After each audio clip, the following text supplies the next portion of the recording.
It's the weekend and you have financial questions that need answering. That can only mean one thing. It's time for Jill on Money, the show that takes the mystery out of your finances. Here's your host, Jill Schlesinger.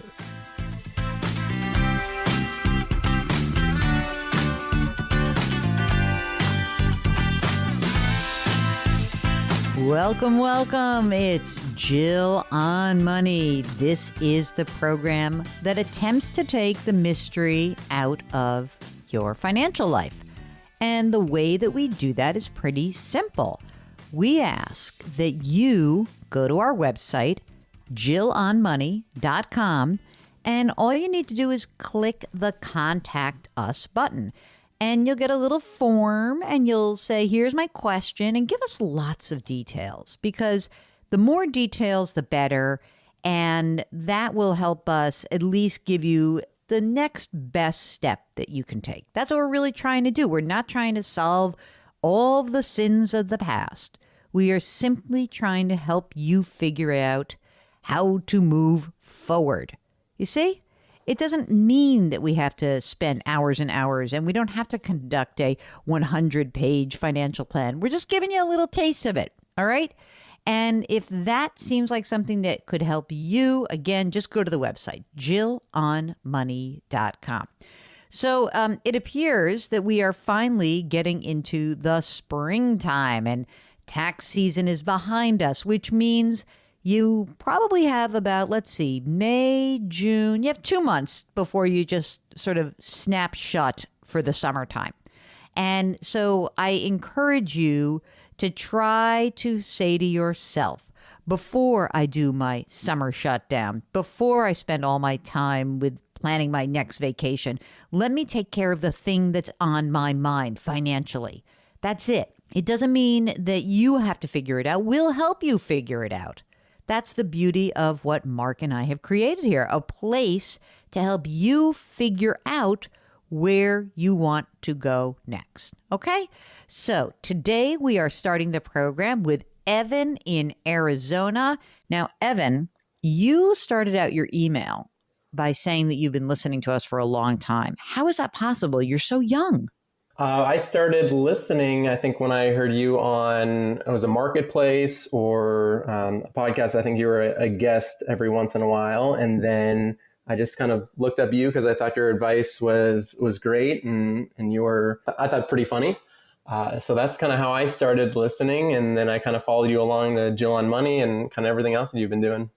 So Evan, what's going on? What can we help you out with? So a little background, right after college, I invested with my dad on some smaller rental properties in Phoenix, obviously when the market was pretty depressed, and I was able to fix some of those up, and they've been rented for years and kind of been picking one up every couple of years. And I own a local mortgage brokerage here that's definitely kind of changed the income trajectory the last couple of years. Wait, how long ago did you get into local mortgage brokerage business? It's been about 4 years. So I first got in the business after college. Just a family friend kind of told me, hey, come learn the business. So I did that for a couple of years, decided to go off and do marketing. And he kept asking me to come back and to do something together. So it's been about 4 years, and he taught me the business, but he kind of let me kind of grow it, and it's been going great. That's amazing. So how much do you earn from the business? So this year, it's definitely been a wacky. It's like a great. It's been event, a wacky, right? yes. But obviously, it's been growing as I get more referrals, everything like that. It'll probably be in the range of $650 to $700 for the year. Whoa! And how old are you? 32. Okay, let me ask you a question. I mean, it has been a bonanza year, but let's just say, wind the clock back. Give me 2 years ago, pre-COVID. What were you earning? Right before I started the brokerage, maybe I was making 80,000. Holy crap! Yeah, so it's been, and even the way that we're set up, where we're some of the cheapest kind of rates and pricing in town. So, I'm able to help clients, but still give them a good experience, and I make a couple bucks as well. Evan, are you single? I am not. I just got married last November during the height of the second COVID Oh, rush. no. Did you have a small thing or what happened? We ended up having about 75 people. Everyone was respectful with masks, and luckily we had no issues. But it turned out great. It's pretty hard to plan something during kind of as COVID was starting, and then it was starting to go away, and it kind of came back pretty strong in the late fall. Oh my God! But it worked out. That is crazy. Holy smokes! I mean, what are you doing with all this money? What's going on? How much? I mean, what is the issue here? You're making all this money. Are you investing? Do you have a retirement plan through work? Like, what's happening for you guys? Yeah, because I'm technically self-employed, I do have a SEP IRA, and I've been maxing that out the last couple of years. I used to have a Roth that I started back probably the end of high school. My dad kind of introduced me to that, and now with the income limits, I've been putting the $6,000 into the traditional IRA. So far, I've been putting pretty much everything into just like a target date fund where I can just set it and forget it. I'm willing to do a little bit more if I need to, but that's kind of where I'm at. That way, I opened up an HSA that I'm just throwing in money monthly, so that can kind of grow into something in a couple of years. As far as other investing, it's just been in buying real estate, and I haven't bought anything in a couple years, except for a new primary residence. So I'm just sitting on some cash now that I'm kind of trying to figure out what's the next step. Okay, let's do a few numbers here. How much money's in the SEP? SEP probably about $115,000. How much is in the old Roth that was like the traditional Roth? Probably about $120,000. Okay, and how much is in the non-deductible IRA? About $13,000. Okay. And how about just, and then the HSA, sorry? $15,000. How about, you have any brokerage accounts or anything like floating around? So I just opened one this week at Vanguard. That's where I have all my IRAs, but I have not yet invested. I was waiting for the phone call. Fantastic. How much money is in cash in there? I put 200,000. So there's 200,000 just sitting in there. And then there's another checking account that has a savings account that has 300,000. I can also transfer some money into there. Okay. Just tell us what's happening with like all this cash. You said you sold a house, you bought a house. Like what's happening now? Recently sold a house, and so that's why I have some extra cash. And I haven't, I guess, opened a regular brokerage account. Usually it's been just with the Roth IRA and stuff like that. But have you bought a new house? We did, SEP. So all that is accounted for. So I have a mortgage outstanding of about $548,000, about a $1.2 million house. Look at you living large, brother. Okay, so the new house. So all this money is net of the whole transition of selling the house, buying the house, right? Correct. Okay, we'll get back to Evan in just a minute. If you've got a financial question, just go to JillOnMoney.com, click the Contact Us button. We will be right back.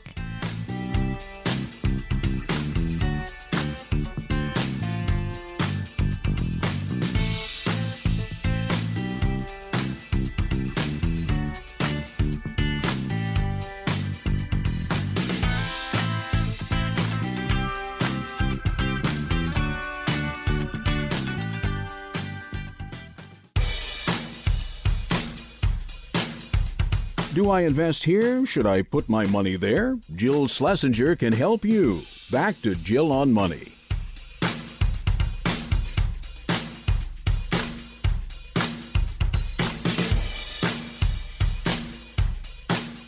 You're back. It's Jill on Money. Hey, did you know that if you're listening to us and it's a terrestrial radio station, we're so grateful that you do that. But if you miss any part of this program, you can go to our website, JillOnMoney.com, and there you'll see a bunch of different things at the top, right? Podcast, blog, radio.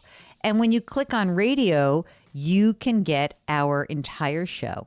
Mark does all this stuff. He puts it on YouTube, and you can check it out because maybe you missed part of the program or you missed something in the past. While you're on the website, don't forget to sign up for our free weekly newsletter. Free and weekly? Come on. How can you say no?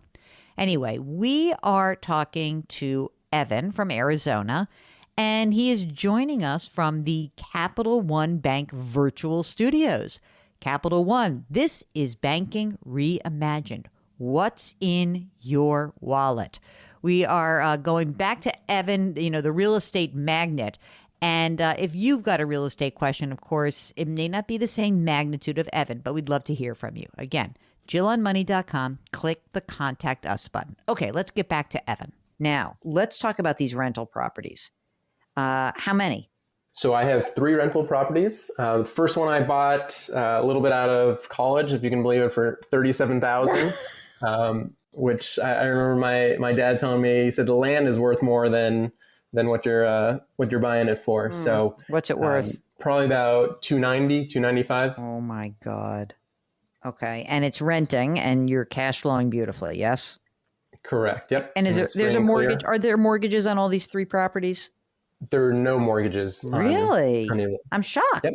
Yeah. So I got them cheap enough where I just didn't have to take out a mortgage on any of them. So they've been cash flowing and been rented pretty much 100%. Is there any reason at this point that, like, as you look at these 3 properties, do any of them like stick out to you as like, I got to sell this one and roll it into and do something else with it? In other words, I'm not saying that you should. I'm just saying, is there any case to be made to do some sort of like-kind exchange? Exactly. So that's kind of been in the back of my mind. Right now, I have great tenants, so there's really not too many issues. I self-manage it. I'm pretty handy, so I really haven't had many issues. But I know there'll be some capital gains if I go to sell it, so I'm just kind of balancing that as well. When you add them up, what are we talking about in total net equity that is invested in these rental properties? Probably about $800,000. All right, so let's go. Let's figure out what we're going to do. Mark, are you ready to allocate Evan's money and use something other than a target date fund? Yeah, with $500K, forget the target date fund. Exactly right. Exactly right. You can manage this yourself. That's number 1. Number 2, you're in a high tax bracket now, and I didn't ask about your spouse. So tell me about your spouse in terms of income. What is adding to all of this? Sure. So she is a teacher, bless her soul, working with high school kids, but her salary is right around $50,000. Great. And she's maxing out her retirement, right? Correct. Great. And you're going to have health insurance through her, so that's so sweet. And what about kids? We're going to have some kids? Kids, hopefully next year. God willing, we should have children. Okay, good. So, Mark, are you ready? Should we give him the Mark Talercio allocation? Which is what? Yours. Give him the exact allocation you have right now. 32 years old. Look, Jill, you're going to say, what are you going to say, 20% bonds? I mean, it can even be less at this point. I imagine that you are continuing to be a net saver on all this income, correct? Correct. Okay. Are you risk averse? I mean, a target date fund has a certain amount of risk in it. How do you feel about risk? No, I'm okay with risk. Like I said, I wouldn't call myself necessarily a risk taker, but I know definitely in the market, I don't really have too much hesitation about taking some risk in it. Okay. And you're young and you don't need this money anytime soon. So there's that, right? So Mark and I were just talking about this because we were saying like, it just shouldn't be that difficult. Obviously you don't need to have any sort of investment in real estate because you have real estate. In general, we think stock, bond, cash, maybe a little commodity if you're cared about that. Mark, I think that you are going to think 80-20. Is that what you're thinking? I would certainly do no more than 20. So I might even do a little bit less given his age, but you want to do 80-20, that's fine. 80% risk, 20% less risk. How does that sound to you, Evan? That sounds good to me. Yeah. Okay. Now, in your 80%, which would be stock, generally speaking, Mark, what do you have? Do you have the S&P or do you have the extended market index at Vanguard? Which one? S&P. All right. Your S&P 500, what percent for Evan? I would do 60. 60. All right. Small cap. How much you want? Probably 10. 10. And international 10? Yeah. Okay. And in the bond position, you have just one bond position, Mark? Yeah. Do you do an international? I could, but I don't. Well, you can do just which one do you have? Intermediate term bond fund in Vanguard? Correct. All right. So you can make it easy. You can say, okay, 20% intermediate term bond fund. You could also do 15% intermediate term bond fund and 5% in an international bond fund. Okay. Now, one last category. Do you have any interest in, like, do you need to want a little crypto thing? You want to put a little commodity in there? You want a little something? Like, let's think about the worst case scenario for you. The housing market crashes. What is the asset class that would do well if the housing market crashed? Well, I mean, there's like an Armageddon trade. Obviously, commodities, I'm not sure would be so great because commodities would go down. Let's say the housing market crashed, there's a serious recession, then all the materials and all that stuff would go down. But, you can have like an Armageddon trade. Like you could put 5% in a commodities fund if you wanted to. I would be okay if you were like 80 stock, 15% bond, and 5% in a commodities fund or 5% in crypto. Either one. And how often do you recommend rebalancing? Is it once a quarter, once a year? The thing is, you're in a high tax bracket, dude. So Correct. I think once a year is going to be fine for you. And you may even be able to rebalance just by cash coming in. You could potentially say, let me look at my cash on hand at the end of every quarter and see like, hey, maybe I can just, I'm a little out of balance here this quarter. I'll add cash to this thing. And you could rebalance that way. But I wouldn't go ahead and start selling every quarter. Agreed, Mark? Every quarter? No way. Once a year is fine. Once a year is fine. And what about life insurance? What about wills? What about that stuff?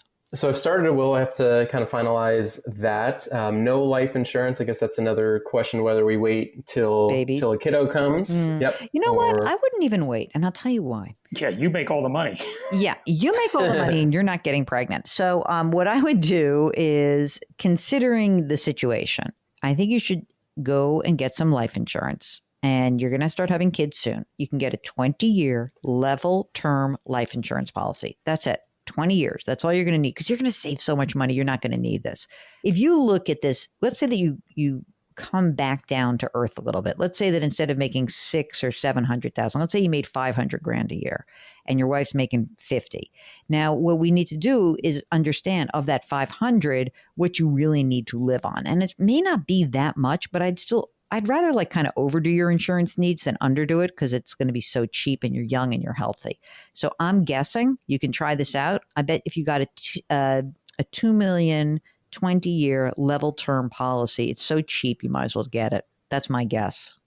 I'm so psyched for you because it's a great story. And, it sounds like you hustled and, you smart, you and your dad made this great investment early on. You listened to this fantastic show called Jill on Money. No, I'm just kidding. It's all you guys. It's great.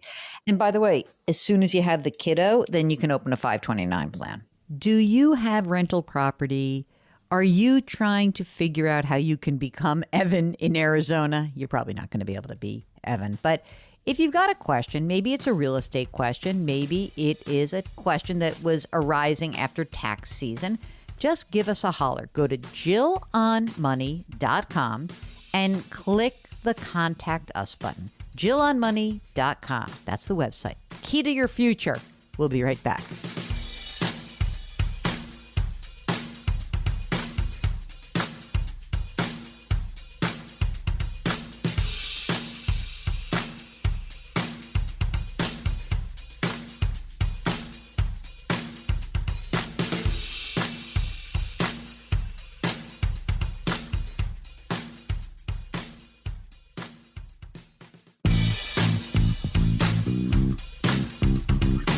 Welcome back to Jill on Money, where Jill Schlesinger takes the mystery out of your finances.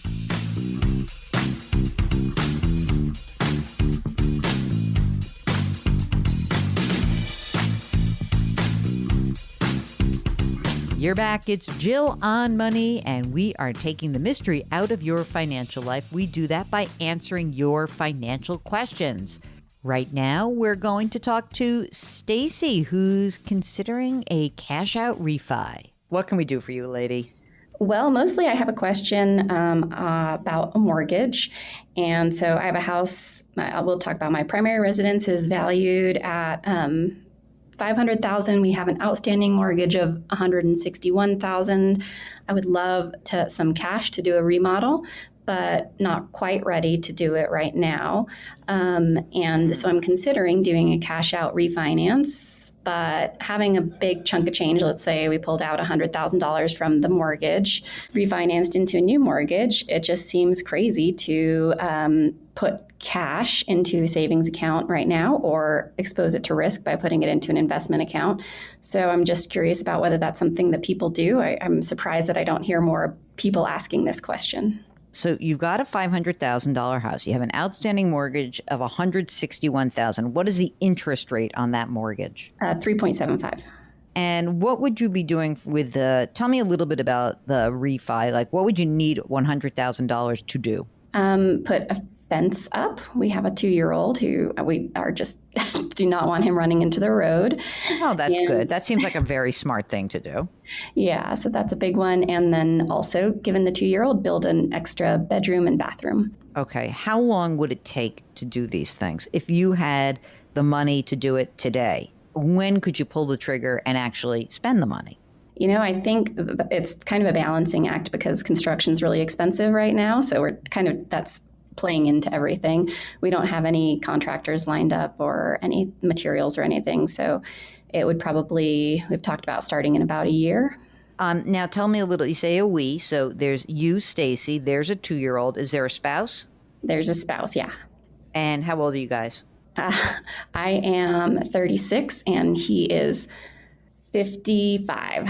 Ooh, yeah, baby. I didn't know if you were going to ask, but I knew that you'd have a reaction if you did. Oh, yeah, baby. Does he have a second family or a former family or is this his first marriage? Did he fall in love with you? Well, I wouldn't say, let's maybe not rank like first, second, or former, current. Oh, okay. Wait a second. Did he have a prior relationship that resulted in children?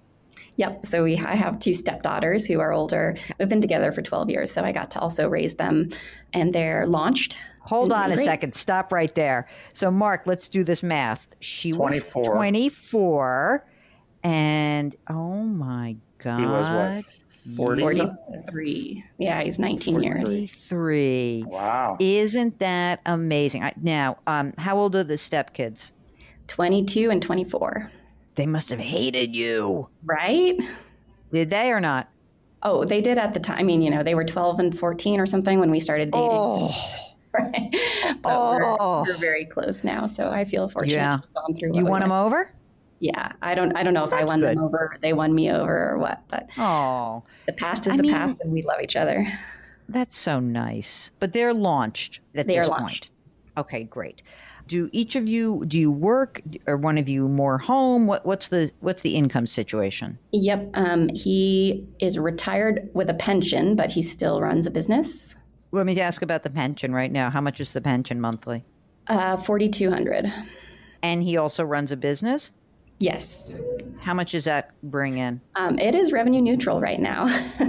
He's also known as zero. It brings in zero, but I like revenue neutral. I like that. That's nice good. Okay, let's talk about you. How much do you earn? I earn about $65,000 on the pension plus your earnings. How's your cash flow? It's good. It's we're able to contribute to retirement accounts and then just pretty much stay even. Great. And are you maxing out your retirement? I'm maxing out my deferred comp, and then we just started Roths a couple of years ago. So, do you also have a pension available to you? Yeah. If I don't get fired in the next 7 years, then I plan to have a similar pension. How much money is in your portion, and then how much is the pension benefit looking like? Like, let's just talk about your deferred comp. How much money is in there right now? $139,000. And your pension benefit, and I don't know how long you're going to keep doing what you're doing, but whatever. Give me the guesstimate for you about as to when you think you will step down from what you're doing, when that pension would kick in. I will would be able to retire in 7 years and would need to retire by 13 years. We have a 5-year window. What do you think's the most likely? Like you do it 10 more years, or what do you think? Yeah, I'd estimate. I do estimate 10 more years. And at that point, what would the pension be? Probably $5,000 would be. So he would still have the 4,200. You'd have the 5,000. Do both of you have pensions that have inflation increases annually? Just a cost sharing of between 0.5 and 3%, depending on the market. Okay, that's not bad. And what about medical, like health insurance? What happens if you in 10 years skip out? Are you still covered?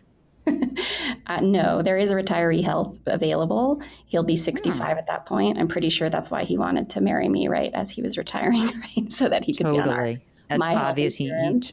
Yeah, no doubt. And I'm sure that it didn't hurt that you, were 20 years younger than him. Okay, so tell me more about the money you have saved. So you've got this $139,000 in your retirement account. Did he have a deferred compensation as well? Nope. How much money do you have emergency reserve fund?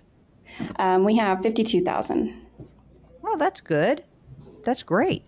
And any other investments outside of that deferred comp, that 139,000? Yeah, we have 13,000 in his Roth. I have 6,000 in my Roth, and we have a brokerage with about 20,000. And then we just have our day-to-day checkings with about 60,000. We'll get back to Stacey in just a minute. If you need a project and it needs some financing advice, just give us a holler. Go to JillOnMoney.com and click the Contact Us button. While you're there, you can check out all the great content, podcasts, Jill on Money, I on Money, the blog, TV appearances, all there. Just bookmark JillOnMoney.com and you can always find our stuff. Okay, we will be right back.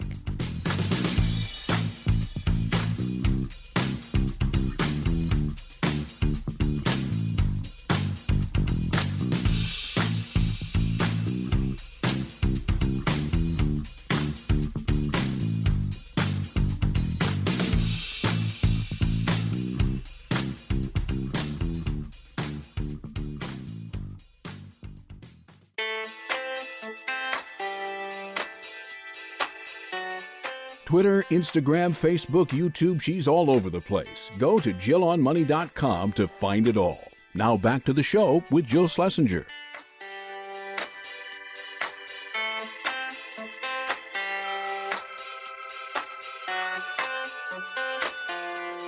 You're back. It's Jill on Money, and we are trying to figure out how we can help Stacey get some home improvement projects done. Now, listen, every single one of us who owns a home, we know that it's essentially a money pit. Even when it's a new home, you buy it, you have great intentions.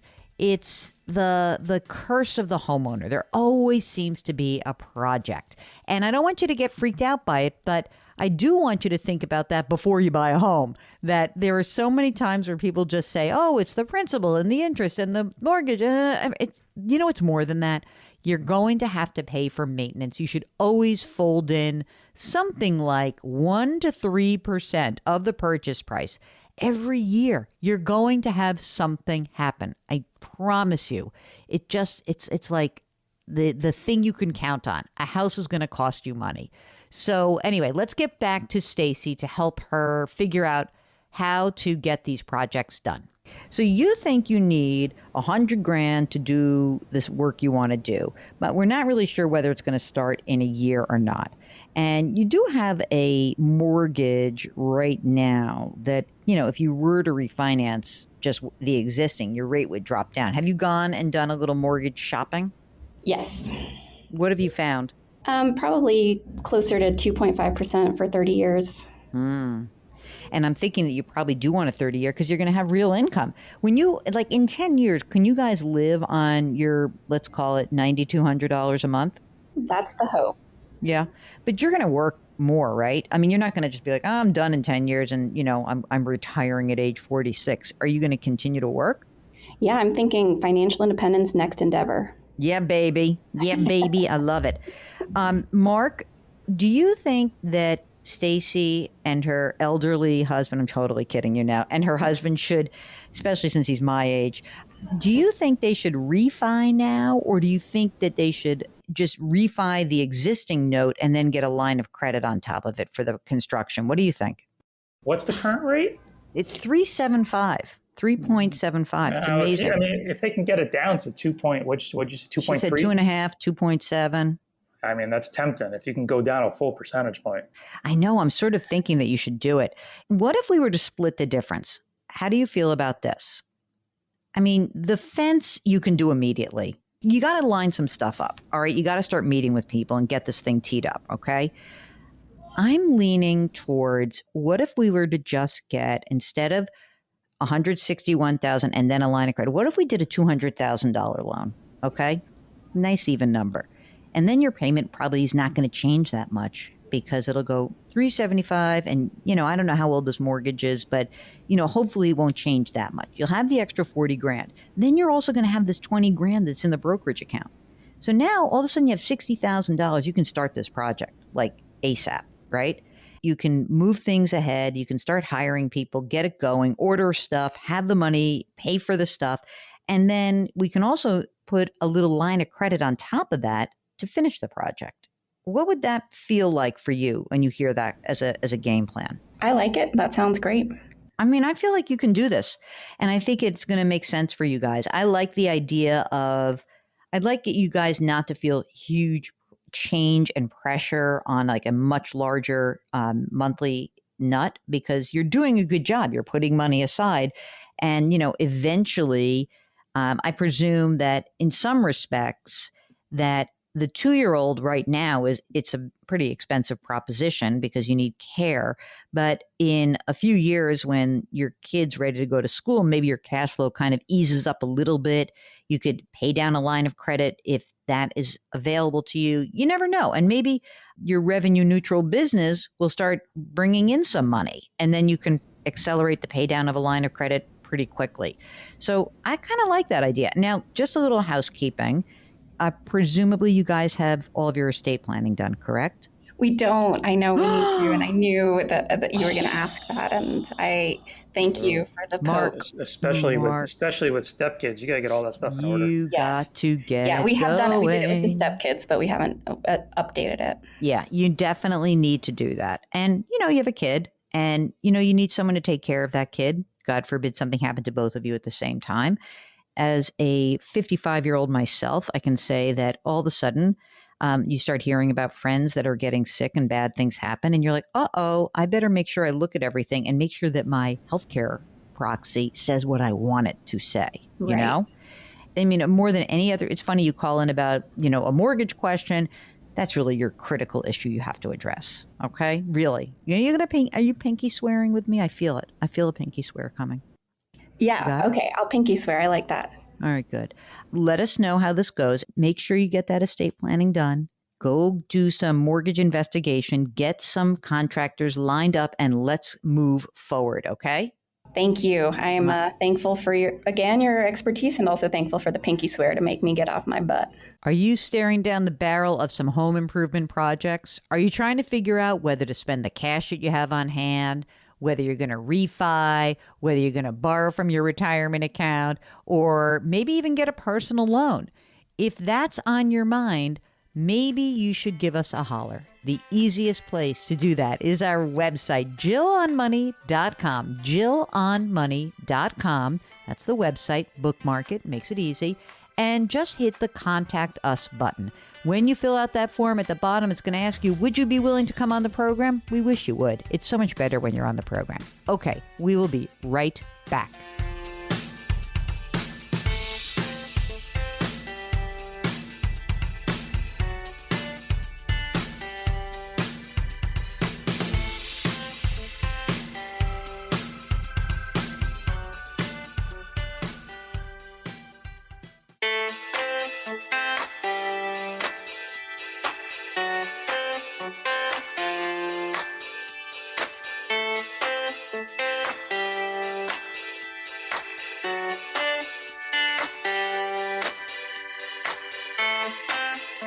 You're back.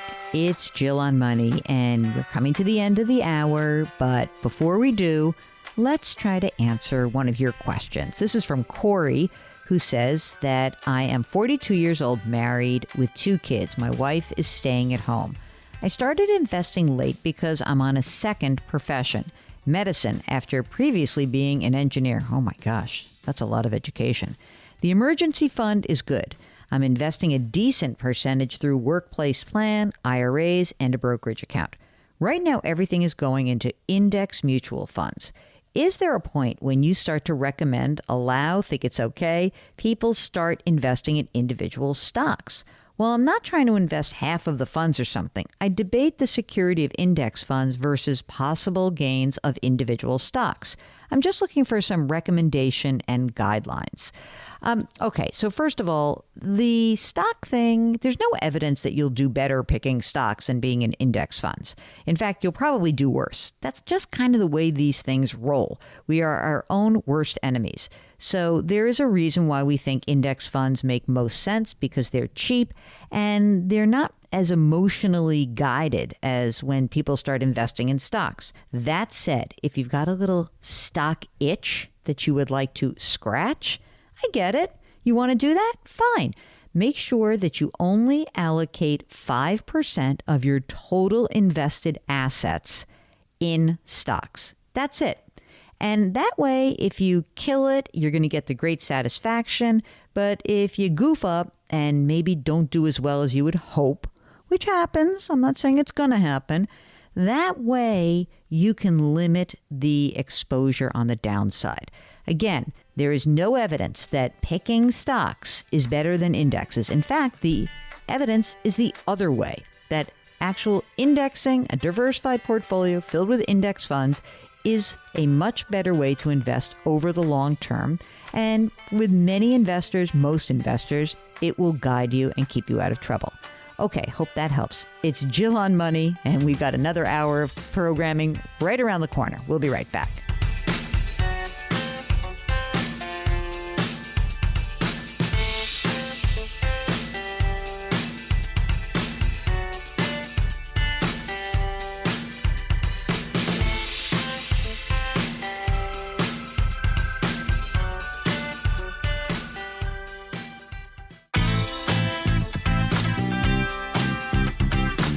It's the weekend, and that can only mean one thing. You're listening to Jill on Money, the show that takes the mystery out of your finances.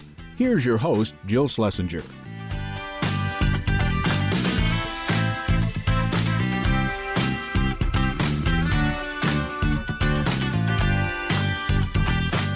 You're back. It's hour number 2 of Jill on Money. Hey, did you not get the first hour? Did you miss it? Head to our website, jillonmoney.com, and you'll see the radio tab. Just click on it, and you'll find that first hour. Okay, so right now, let's go talk to Emily in Florida, who is a self-professed hyper saver. Emily, welcome to the program. What can we do for you? Hi. So I had some questions about really kind of saving and long-term goals for retirement. Okay. It's like my goal is save as much as humanly possible. And sometimes I wonder if I'm losing sight of the present. Also, I'm 35, but I think I have a pretty rich pension benefit for when I do retire. Mm-hmm. And so I'm kind of wondering how I should figure that into my savings that I'm doing now. Emily, I love that you sort of came out and said, my goal is saving, not like my goal is I want to retire when I'm 50. It's like, you're sort of a little bit nutty. And I love this nuttiness. If you're like, my goal is just to save as much as humanly possible. It's not like I want to run a 26.2 mile race. I just want to run as many miles as I possibly can. Let's try to focus on the goal part of it a little bit more. And maybe if we actually articulate the goals you have, we'll back into whether or not the amount of saving you're doing today will get you there. And if there's too much saving going on, then you'll get your fairy godmother and your fairy godfather, Mark and Jill, to wave our wands and tell you to spend more. How's that? That sounds good. Okay, so Emily, tell us about yourself. So you live in Florida, you're 35. Are you partnered, married, single? I'm married. I work. My wife stays at home as a homemaker. We have 3 kids. 3 kids. Oy, oy, oy. What's the age there? We have a 16-year-old, a 3-year-old, and a 7-month-old. Mark's laughing because that is something else. Wait a second. So 16-year-old came from a previous relationship? That's right. And 3 and 7 month is this current relationship? That's right. Okay. We want to have one or two more, but I'm not going to carry that. Whoa. Slow down, Emily from Florida. 3's not enough? I guess not for us. So. Oh my God. Emily, 16-year-old is what, in high school? She is. She's in the 10th grade. Or are you saving for college for her? I am. I got a bit of a late start. I had her when I was 19, but I was able to do a little bit of saving early. I have about $25,000 saved for her right now. In Florida, we have something called the Bright Futures Scholarship. So if she can maintain an A and B average, then she'll have either 75% or 100% of a state tuition covered. Emily, I am familiar with this program because my high school boyfriend, who went to a very expensive private school, when he moved to Florida, told me all about this thing. And he said it was like a miracle. It's an amazing program. So that sounds like a good plan. And 3-year-old is whatever, 7-month-old is whatever. Any money saved for them yet or not? Yes, I have $10,000 saved for the 3-year-old and $3,000 saved for the 7-month-old. Okay. Because we know all you want to do is save. How much do you earn? I earn around $120,000 a year. You said you have a pension. Do you also contribute money to a retirement plan beyond a pension contribution? Yes. So I save 10%. I put 10% of my income into a Roth 403B, and my employer matches 3% of that. Okay, great. How much money is in that account? In the Roth 403B, there's about $25,000 in it. I've only been there right at 2 years. Okay. You're young, so tell me a little bit about how the pension works. Is it based on a certain number of years in the system, or how does it work? Yeah, it's based on, tenure, of course, and then it is prorated based on if you retire early, and then there's different options such as, lump sum, survivor benefits, things like that. I pulled the number based on, if I never make anything more and I stay there and work until I'm 67, which is kind of what I'm planning on, and I don't do the survivor benefits, then that is what I pulled the number for. And what was that number? That would be $5,800 a month. That's a good number. That's great. Yeah, my organization is pretty proud of their pension. Oh, that's good. And then you would also be entitled to Social Security. There's no carve out. I mean, sometimes if you work for certain state organizations, you have to carve out Social Security. Would you also be entitled to Social Security? Yes. And I calculated the numbers on that. It looks like it might be around $3,000 a month. Great. Let's talk about your home. How much is your home worth? Well, the market's so crazy right now, but I would say easily it would be worth about $450,000. And the mortgage that's outstanding on that home? I owe $300,000. What's the interest rate? 2.9. The house that you're in is a house that you're going to want to stay in, conceivably. I mean, because you have little kids. Is this a house is this a house you're going to need to change? You're going to have to move into a different space if you have 1 or 2 more kids? No, we would stay here for at least 10 years or so. No plans of moving. I think, there's some international work opportunities with my organization, but even if we did that, we would rent this house out. Okay, great. So you got the 3 kids. Any other folks that you're taking care of? And I mean like a parent or a sibling, anyone else that you really need to focus on? No. Okay, great. Any other assets outside of retirement? Yeah, sure. So I didn't give you all my retirement. If you want more, as far as retirement goes, I also have a traditional IRA with about $115,000 in it. And I have a Roth IRA with about $35,000. I also have a rental property. Tell me about that. Is that also in Florida? It's in Alabama. How much is the rental property worth? It's worth, I'd say safely $225,000. And is there a mortgage on it? I owe $100,000 on it. Is it an easy to rent property, or is it, cash flowing decently well? Is it covering expenses, more than covering? Tell me how the asset's working for you. So it has been occupied with the same tenants for about 5 years. I love that. They're great. I don't think they're going anywhere. I'm getting below market rent because I want to keep them. am getting $1,350 a month on it. It's a 2-bedroom house. The mortgage on it also, I have 12 years left on the mortgage at 4%. I mean, even if that's below market, it's consistent. How about the costs of maintaining and upkeep, and you factor it all in? It still seems to be working pretty well for you. I mean, you have 125 grand in equity and you're getting $1,350 a month. Unless it costs a ton to operate this house, that sounds like a good deal to me. My net monthly profit is about $300 a month. And truthfully, the tax benefit for the house I've seen is pretty huge. We'll get back to Emily in just a second. If you are worried that you're saving too much or focused too much on saving at the expense of everything else, give us a holler. Go to JillOnMoney.com and click the Contact Us button. We'll help you out. I'll help you spend money. Don't worry. I'm very good at it. Okay, we'll be right back.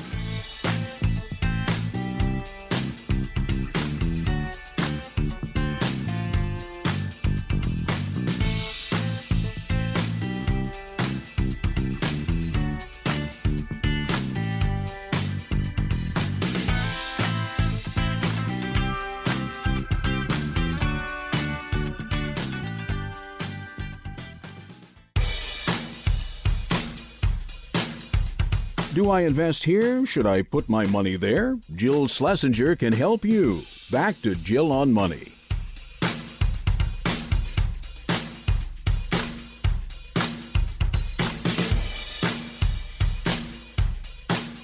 You're back. It's Jill on Money. And before we went to the break, we were talking to Emily in Florida, who was she's a savings queen, let's be honest. And I think the question becomes, are you saving so much that you're just not living your life? You're not having any fun, not any fun, but enough fun, because that's not great either. So we don't like extremes, saving too much, but also spending too much. So let's get back to Emily and try to help her out. I don't know, you said you got a late start. Mark, how you feeling about where Emily is right now? Pretty good, right?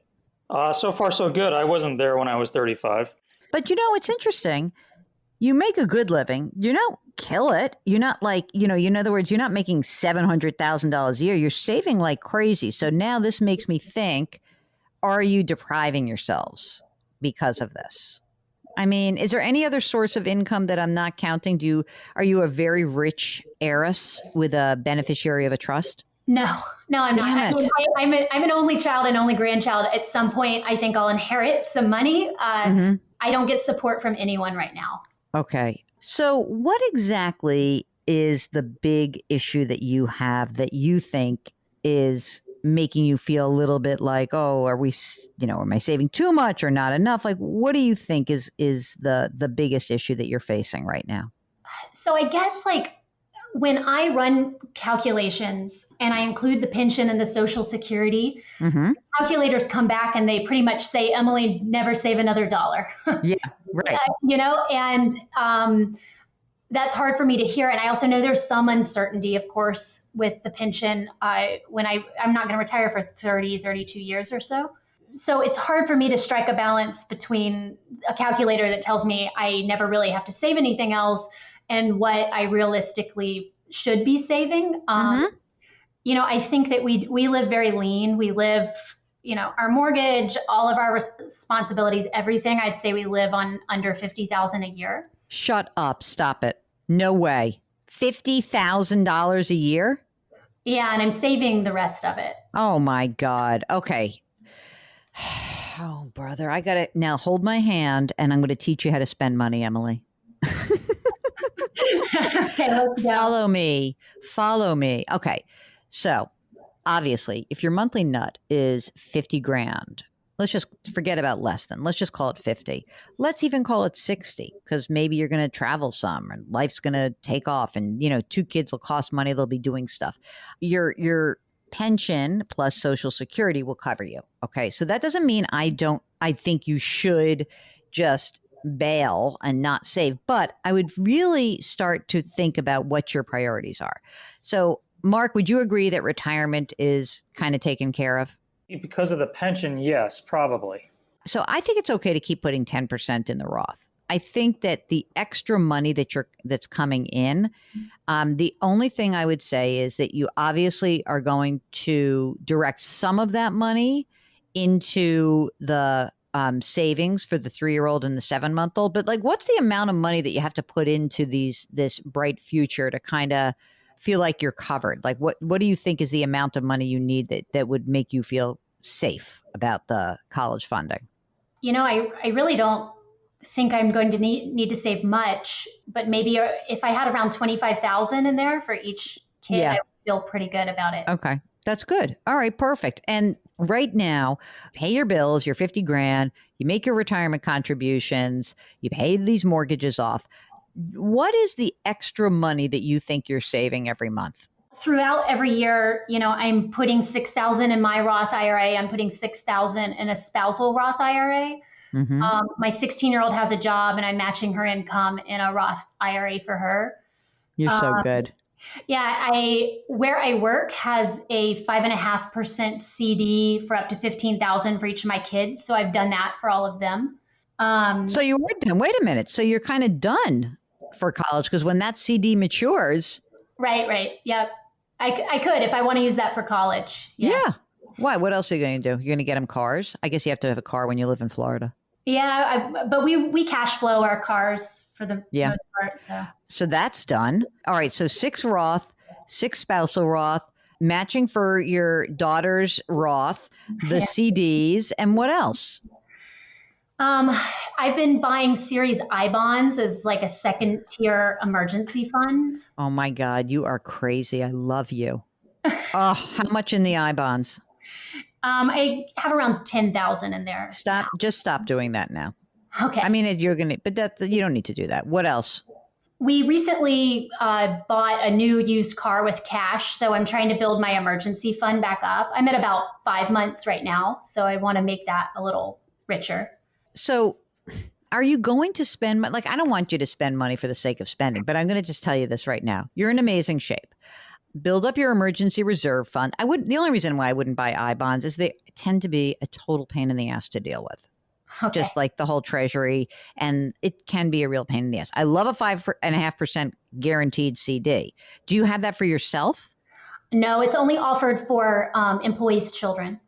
What if that matured and you move the money into the college fund, right? Can you buy another 5.5% CD?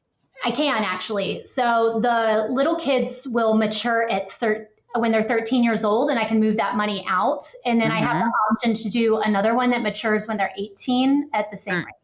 All right. Well, let's see what rates are at that time because it's a long time away. But I like that as like you're done with college, really.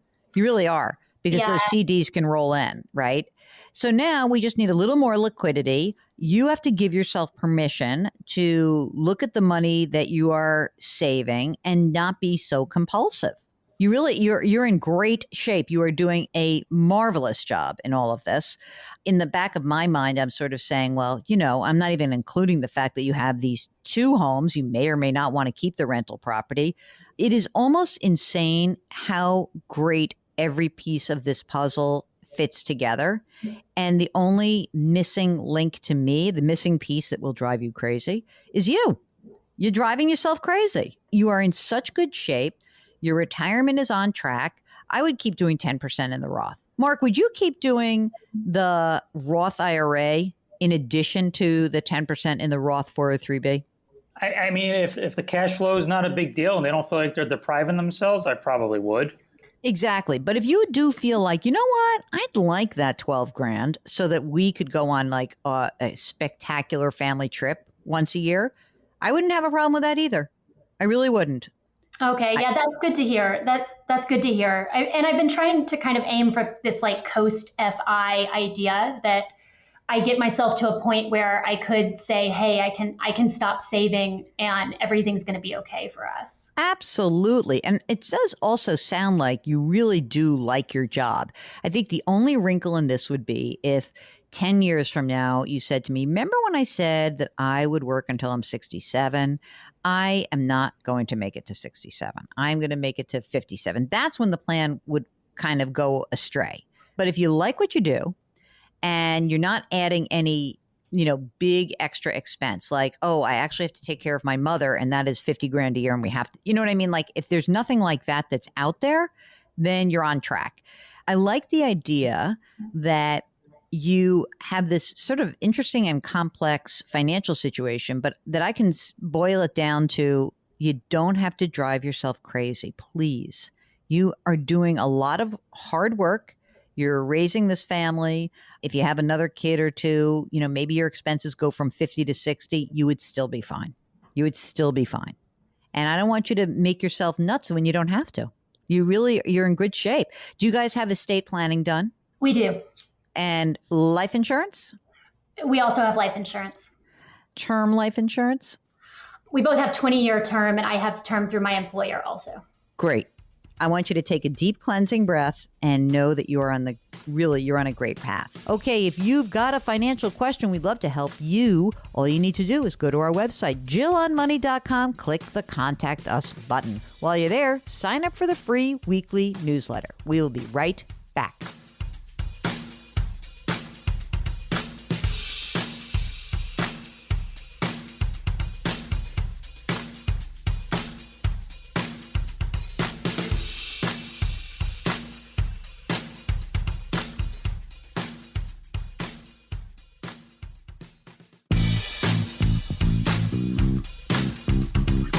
Welcome back to Jill on Money, where Jill Schlesinger takes the mystery out of your finances.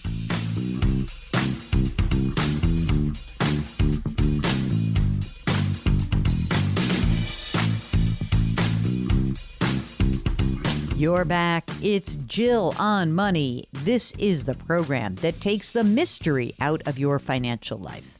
And maybe your financial life isn't all that mysterious. Maybe it's more that you're doing a number on yourself. Maybe you are just stuck emotionally. It's not even a financial question. It's more that you are your own worst enemy. You're in your head too much. You've got a little analysis paralysis. Whatever it is, we would love to be there for you. And the way that we are there for you is we just encourage you to ask those questions. Get them off your plate. Put it on our plate. And Mark and I would be really happy to help you out. And we're both certified financial planners, so we got the training. It's just that we're not going to try to sell you any product. Okay? Deal? Great.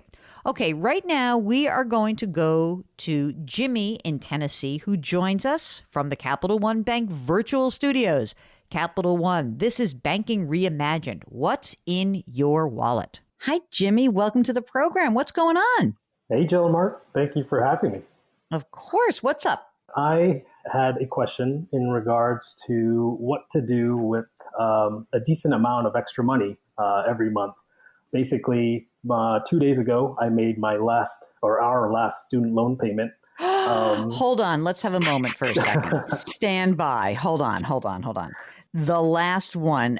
Tell us what you had borrowed and a little bit about let's revel in this ability of yours to pay this sucker off. Sure, I will happily revel in this. So my wife and I are both physicians, and we had a total combined loan debt of about $600,000. What? Mark, come on. And he paid it off. Wait a minute. 600 grand. Now, were either of you entitled to some sort of loan forgiveness because you work in the public sector, or was this just you paid off $600,000 that you borrowed? Initially, my wife thought about doing PSLF, but it turned out she took a job in the private sector. So basically, year 4 for her in training, we knew that we were just going to pay this off. Oh my God. It's amazing. I mean, let's just give you like lots of snaps and claps. So of the 600,000, what was undergrad? What was graduate?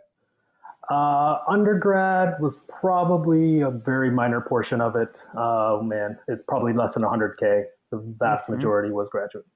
And that's just medical school is really expensive. And then it takes a while also because, once you're in residency, it's like, yes, you're making money, but you're not making a lot of money. So how old are you guys?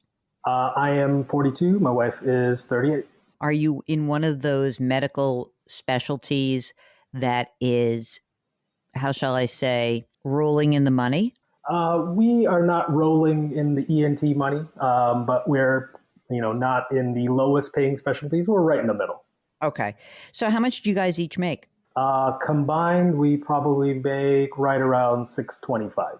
In Tennessee? That's got to go a long way, man. It certainly does. Okay, it certainly does, lady. Okay, can we go through some of the statistics? Do you guys have kids? We have two kids, 6 and 3. 6 and 3. Okay. Are you both working in practices that have retirement plans? Yes. Okay. What are you doing? Do you have is it a 401k? Is it a 403b? What kind of plan do you have? We both have 401ks that we max out, and we both have IRAs that we max out. Non-deductible IRAs. Doing the back door. Hopefully Okay. Yep, still allowed. Yep. Yeah, exactly. How much money do you have right now in each of your 401ks? And you can give me like combined. So 401k money and IRA money, how much is in there total? Right at 500K. Okay, great. How about a house? Do you have one of those? We do. We have a house that's worth probably around 800K with about maybe 650 left in a mortgage. Did you say 650 in a mortgage? Yes. Okay, got it. And what's the interest rate on the mortgage? 3.25%. Great.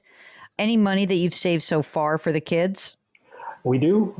We front-loaded both of their 529s close to when they were born, so they're probably sitting around 80 and 65K each. Great. Do you think that these, I don't know, maybe both of you have all this money in student debt. Did it change the way you think about how you want your kids to proceed with their college and potentially post-bachelor education? Absolutely. Both of us have realized that where we've gotten, it did not need to take this amount of debt. I will impart that wisdom to my children for sure. Can you impart it to our listeners also, though? So can you just talk a little bit? Because there's an interesting lesson here, which is you killed yourself. You paid all this money off. And obviously there could be $600,000 sitting in a brokerage account right now and then some. Like there'd probably be $1 million. If you didn't have that loan, fair to say you'd probably have like another $1 million saved, right? Oh, absolutely. How did you make your choice? Did you I'm going to go to the most prestigious medical school I can go to? How did you make the choice? When we made the choices, it was kind of basically the options that we had in front of us. But I went to a state school. My wife went to a private school, and that made such a huge difference. Medical schools, both of us, in the cost. In the end, we are both physicians, and it didn't matter where we went to school. Does it matter at all? There are times where people will say, if you go to an elite school, doors will open for you. Does that matter with medical school as much or not? I will say no. Depending on what you want to do and how well you're doing it, it does not matter at all. You could get into the different residency programs from almost any place in this country.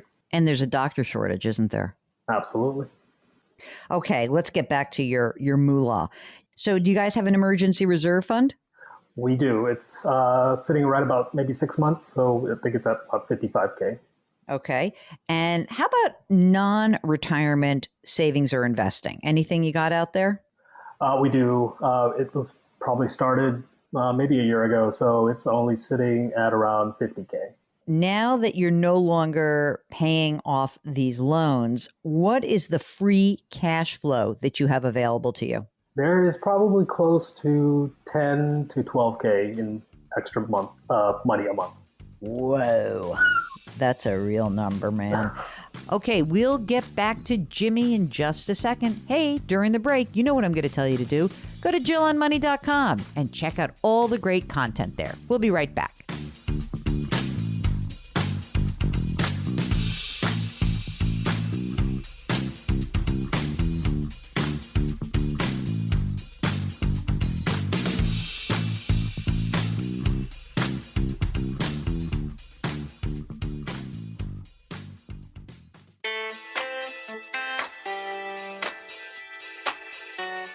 Twitter, Instagram, Facebook, YouTube, she's all over the place. Go to JillOnMoney.com to find it all. Now back to the show with Jill Schlesinger.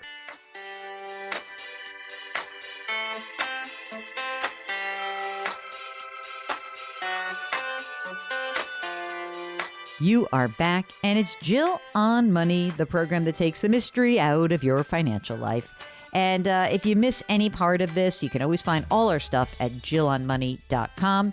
Right now, we're going to go back to Jimmy in Tennessee, and we're just wondering how he is going to find a place for that extra $10,000 or $12,000 a month. I have some ideas. So, 10 to 12 grand a month. Anything else on the horizon that you might need money for in the next couple of years? No, honestly, not at all. Great. Okay. So is the intention to put 10 or 12 grand into the brokerage account? Honestly, that's like the only thing that I can think that where it should go, but that was why I called you. Mark, do you think that they should put a little bit more money into the 529 plans with ages 3 and 6 at 80 and 65,000 in those plans? Yes. Yeah, I do too. This may make you sick to your stomach because it just feels like all of your money goes for education. But look, you're making 600 grand a year together, guys. So, at least for you, all the money you spent on your education, it is paying off. Imagine if you had to pay off 200,000 and you were still making 50. That would be terrible. So I think you're going to have to put a little bit more money into both of those plans. Mark, do they need to have say 100 in there? At the finish line or right now? Now. Yeah, I would just get it up to that point. You would definitely want a little bit more in there. I mean, so what? That leaves you with $8,000 a month. Right. And so I would do that. And then we start with the brokerage account. Okay. The reason why I like that 529 is you guys are in a high tax bracket, right? So at least it's tax efficient investing, right? The only other thing that I can tell you is that obviously, given the structure of taxes right now, you're in a hefty tax bracket. You're in the 37%, not 100%. I mean, most of your money really is getting taxed at 35%. And I do think that for you guys this second, it may be worth your while to build up that brokerage account. Do you have a Roth option through work or not? Yeah, so I actually do the Roth 401k. My wife does not have that option. But after listening to you guys and Ed Slott, I totally Roth and everything. We are Ed Slott devotees, essentially. It's like our religion is Ed Slott.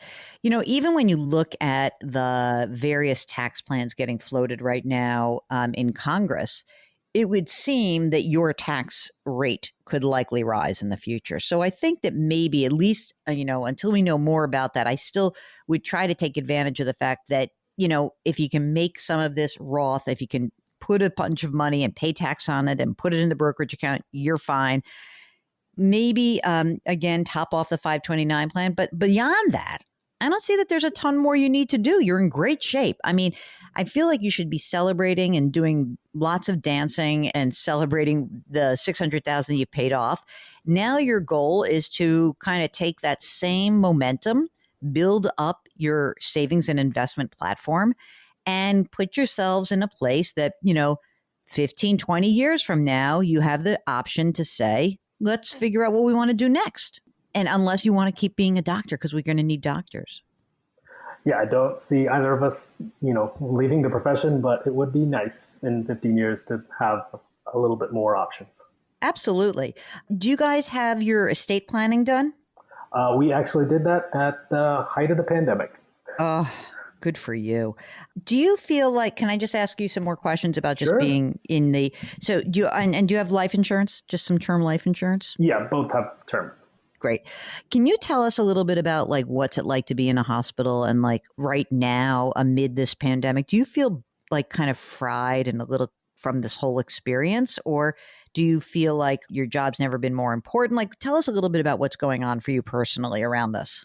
I think I've been practicing a little bit longer than my wife. So beginning part of the pandemic was a lot of unknown and didn't really know what was happening. At this point, I think I've developed this kind of, I'm going to take care of my patients and come home and live my life. But I think it was definitely affecting my wife a little bit harder. There was definitely some compassion fatigue with everything that was going on and burnout. But I think we've gotten to a place that is a lot better and we are trucking through. Do you feel like the people you work with, are people saying I can't do this anymore, or I need a break, or, is there that kind of sentiment among your cohort? There absolutely is. There is a good number of physicians that I know have personally decided to just stop and try something else. How about, are you at a teaching facility? Sort of, kind of. It's like this hybrid. Do you feel like the kids coming in are, invigorated by purpose and all this because of the pandemic or not? I think there's a good amount of that, but they've also learned the other side of medicine, that it's not all glory and flowers everywhere. You're amazing. I mean, first of all, I just thank you for letting me ask those questions. I'm really so happy for you and your wife that you've been able to pay off this debt. Obviously, you're in a really difficult situation. You've come through it. And I hope that you are able to take some time and enjoy where you are. Get your money to work for you. Congratulations. It's really, keep us posted. I'm interested. I want to know. I want to know what happens next. There could be all sorts of things that go on for you guys. So keep us posted. And thank you so much for joining us today. Thank you both again for everything y'all do. If you would like to ask your financial question or run your financial scenario by us, all you need to do is go to JillOnMoney.com, click the Contact Us button, fill out that form, and don't forget to check the box that says you'd be willing to come on the air. Mark does all the rest. We'll be right back.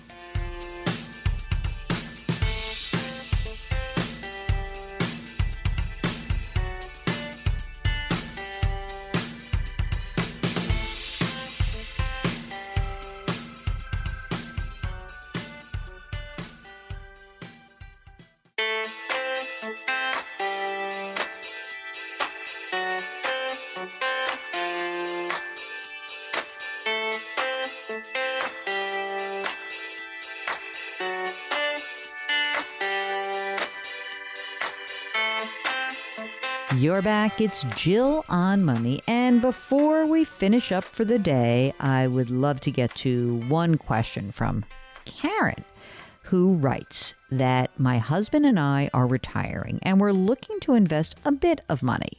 I'm 62 and my husband is 67. We're not risk takers, so we're a bit apprehensive with the stock market. We're looking for a safe way to invest $150,000. I love listening to you on CBS. You're knowledgeable and easy to understand. I hope you have a bit of advice for us. Thank you. Well, Karen, this one's a little bit interesting because when you write that you're looking for a safe way to invest, I'm not sure I can give that to you. Investing inherently is a really risky proposition.